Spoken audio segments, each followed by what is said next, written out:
Hello everyone, welcome to Cybersecurity 1.3.1, a dangerous situation.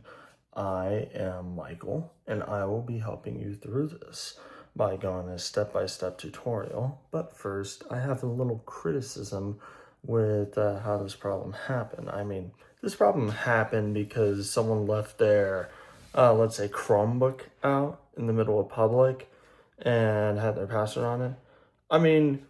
Who is stupid enough to do that? Like, who leaves their Chromebook out with their password right on it? Like, seriously, who is that dumb? Never mind. So this is where Major Klug lives. I grew a miner! For the first step of this project, we went to our downloads, which we went to the file explorer to see how much data these downloads are taking and who is putting them on our computer. After we saw the downloads, we went to go and see who the administrator was and see how much access that they have. As you can see on your screen, we saw that the administrator or the fake administrator had full access to our computer. Then we had to go and restore the files that were lost due to this hacker.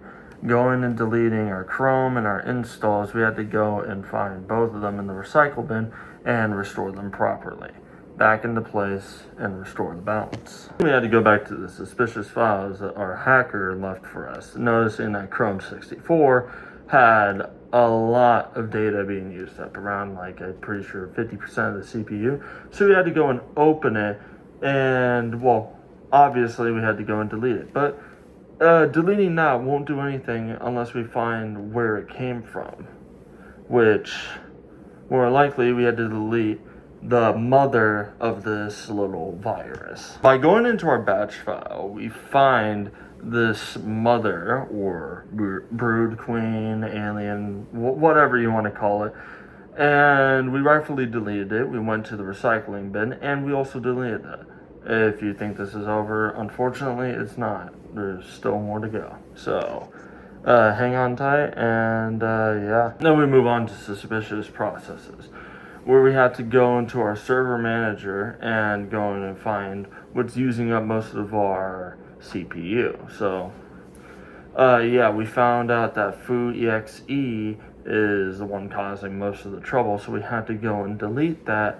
And now on to our final step. We had to go and fix our firewall. Now that sounds easy, and it was pretty easy, but we had to go and turn on the firewall, go in and make sure that everything's good. Then we had to go and find all the ports that allowed public sharing, because that's how these hackers can get in and delete all of them, and make sure that our firewall is still up, that our firewall is updated to prevent any other cyber attacks from these hackers who want to steal your data. So yeah. Alright, this is our reflection. The obstacles that we faced, it was deleting some files, trying to figure out how to get through this and all that, and mainly figuring out how we're going to do the video. But I said I can handle it, and I did. Even though I'm wearing a Dr. Doom costume, I think it's still going pretty well. Describe what each member contributed. Elijah worked on the lab. I helped out a little on the lab, and I made a script, and I worked on this video that you're seeing here. Describe a moment when your team worked well together. We communicated with each other. We understood each other and what we needed to do. And it was our greatest strength, so to speak. Describe a moment where your team struggled together and could have prevailed. We could have communicated a bit more, and I could have contributed a bit more to try to get a better understanding on it, but we both were on the same page for almost the entire thing. Describe a moment when your team struggled together and you could have collaborated more effortlessly.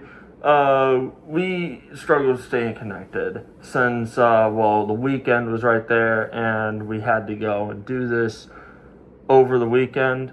But again, like I said earlier before, I got it. We can go next time, if we group up, we can go and try to stay connected more. And that's it for the reflection. Yeah, but we have our plan of action. Now for the downloaded files, we needed to look inside the file explorer to see the recent downloads in the browser. For suspicious files, we needed to check the file's name, type, and show hidden files. If there are suspicious files, then delete them off the files and in the trash.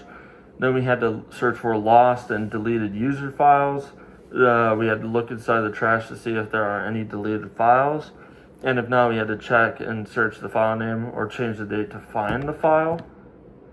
Then we have suspicious processes to check to see if there's anything off about the software. And if there's anything off, check the files. And if anything's corrupted, you have to delete it. And then we have the firewall rules to disable Windows files sharing through firewall settings and other services, to disable all FTP through action ports in the settings. This is 1.3.1, and this is Michael signing off.